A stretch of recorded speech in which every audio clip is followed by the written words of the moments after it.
آج کی اس تیز رفتار زندگی میں لوگ اتنے مصروف ہو چکے ہیں کہ انہیں اپنے پڑوسیوں کا بھی خیال نہیں رہتا۔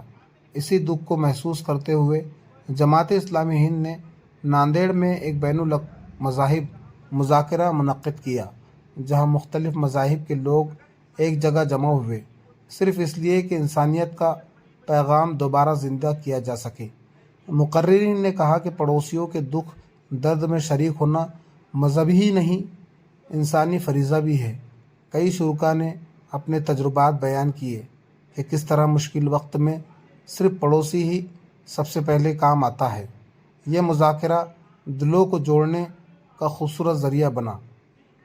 ہمارا رشتہ چونکہ اسلام سے ہے، ایمان سے ہے، تو ایمان اور اسلام سے رشتہ ہونے کی بنیاد پر ہم پر جو چیز، جو فرض، جو کرتویہ جس کو ہم کہہ سکتے ہیں، جو عائد ہوتا ہے، اس میں اسلام یہ کہتا ہے کہ پڑوسی کی حیثیت سے کوئی دھرم اور کوئی دین اور کوئی رشتہ نہیں دیکھا جائے گا۔ پڑوسی کا رشتہ یہ اسلام کے نزدیک سب سے بڑا رشتہ ہے، اور انسان پڑوس کے ساتھ رہتا ہے۔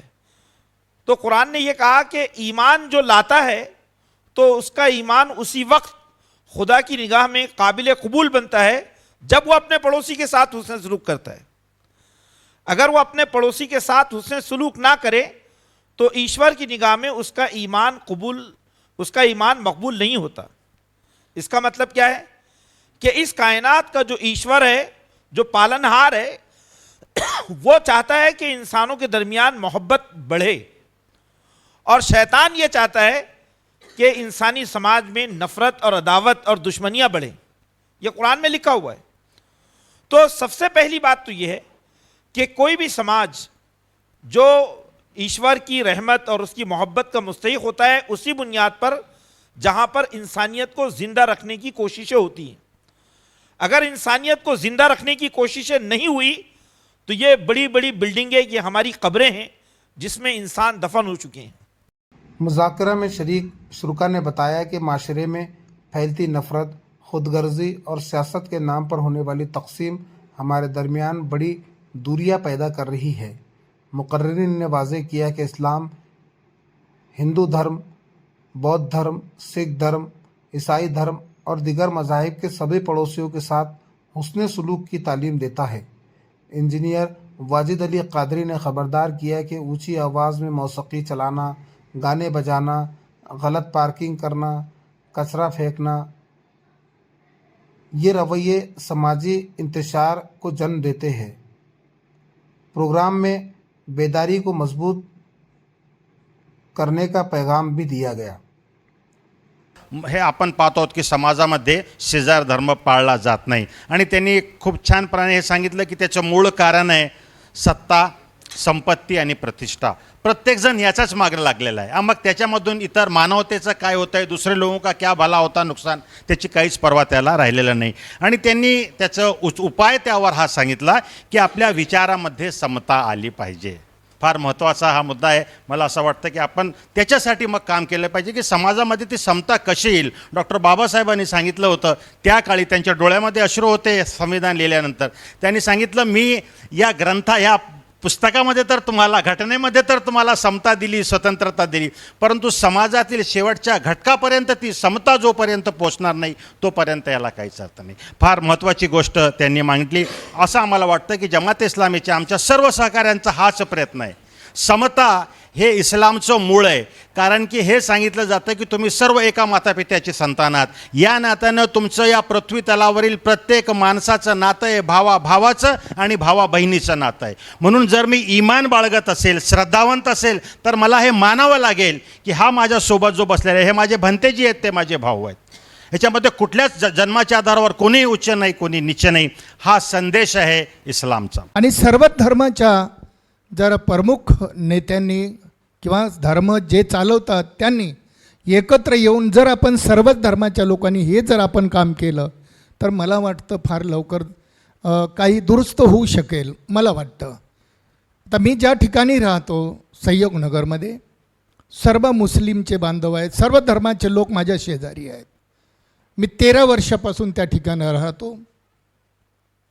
श्रद्धासंपन्न उपासक उपासिकांनो, या संयोगनगरमध्ये सर्वच धर्माचे लोक आहेत। 13 वर्षापासून मी त्या ठिकाणी आहे. पंढेरी साहेब या ठिकाणी आहेत, त्यांना सर्व माहीत आहे. आता सध्या ट्युशन घेतण्यासाठी 7वीचे 8वीचे मुलं 32 येतात आणि त्या 32 मुलामध्ये 2 मास्तर आहेत. एक मुस्लिमची मुलगी येते, D.Ed. B.Ed. झालेली आहे, ती देखील मुलांना शिकवते. आणि दुसरे एक लोणे नावाचे गुरुजी आहेत, ते शिकवतात.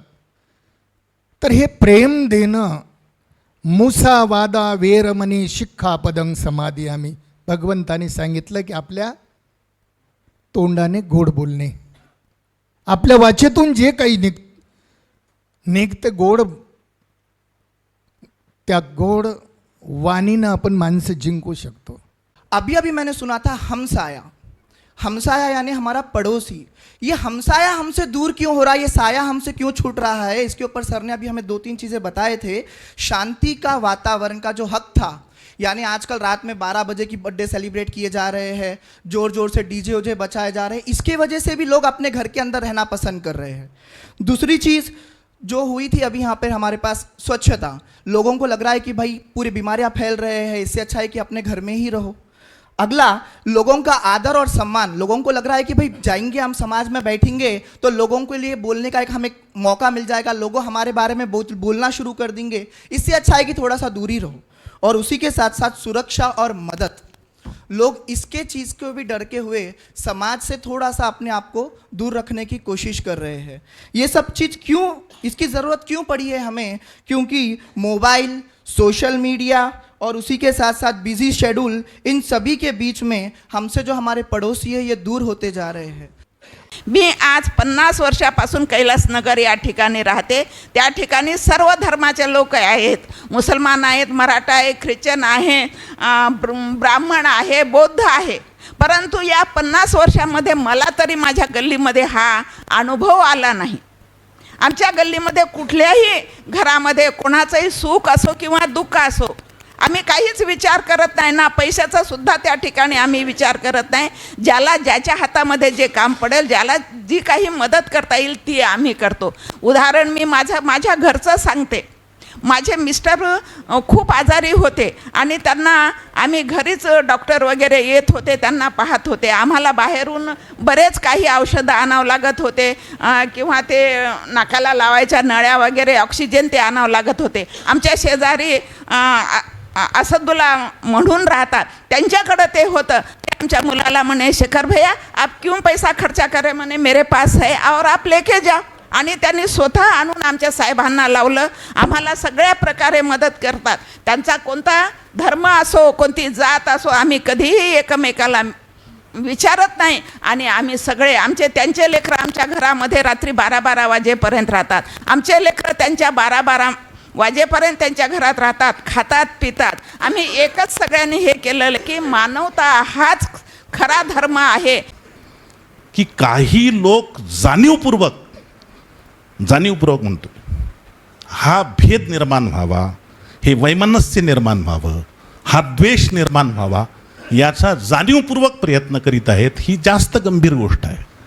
म्हणजे ठीक आहे की बा कोविडमुळं झालं, ठीक आहे की मल्टीमीडियामुळं झालं, मोबाईलमुळं झालं, पण वाईट गोष्ट का आहे, आपल्या सगळ्या बुद्धिमंतांमध्ये अस्वस्थ होणं आणि याच्यावर विशेषतः एकत्र येऊन काम करण्याची जी का आवश्यकता आहे, की काही जणांचा असा विचार आहे की हा भेदभाव करून आपण काहीतरी मिळवू शकतो.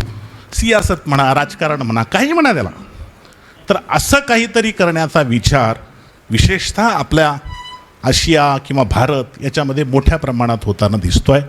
आणि म्हणून मी फार विस्तृत बोलणार नाही, तर याच्यावर देखील आपण गंभीरपणे विचार केला पाहिजे. हमसाया मुहिम के तहत मुनक्किदा इस शानदार बैनुल मज़ाहिब मुज़ाकरे में न सिर्फ समाजी मसाइल पर गुफ्तगू की गई, बल्कि इन मसाइल का हल निकालने के लिए भी ठोस लाहे अमल अपनाने से मुताल्लिक़ बहुत कीमती तजावीज़ भी दी गई. शुरा ने इन तमाम अच्छी तजावीज़ों को अपनी ज़िंदगी का हिस्सा बनाने पर जोर दिया. मुक़र्रिरीन ने कहा कि पड़ोसियों का ख्याल रखना इंसानियत का बुनियादी अमल है. प्रोग्राम में बड़ी तादाद में ख़वातीन और समाजी रहनुमाओं ने भी शिरकत की.